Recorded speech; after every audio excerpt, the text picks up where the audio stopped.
So today we are supporting the presenters at the BBC who are taking part in the Children in Need 1,000 Mile Challenge. So our sports therapists, we are here to assist for any injuries that take place during the day, provide guidance and advice on their technique if they're struggling with any injuries and niggles during the course of the 2-day event, and we've already supported their preparation on the run-up to today. So they joined us at Roehampton in the Mary Seacole Clinic, and they took part in a musculoskeletal MOT. So the students went through a consultation to find out a little bit about their background history, if there's any injuries they're currently dealing with. They then went through some physical testing as well to again kind of find out what their baseline was, if there's anything they needed to work on in preparation for today.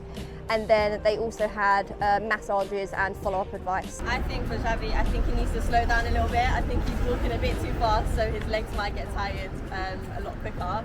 So yeah, my only advice for Xavi would be to slow down a little bit. The sports therapy program is very hands-on, so they get a very good mix of both learning about the theoretical underpinning, but also applying that in a practical setting, whether that is in the classroom, but also out in practice. So as part of the program, they do clinical placement in their final year. So that allows them to kind of integrate those different skills they've been learning as part of their foundations and apply it in a real world scenario. But that's also partly what we're doing with today. So giving them an opportunity in their second year to kind of use the skills they learned in their first year of their massage and injury assessment to help prepare the presenters for the challenge.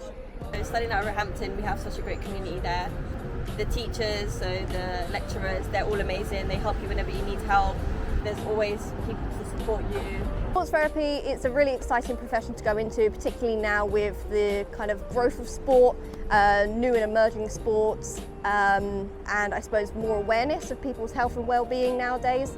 Definitely more opportunities that are coming up for sports therapists, not only in private sports settings, but also in the NHS, in amateur all the way through to professional sports. So there's so many opportunities to work with different professionals and different settings.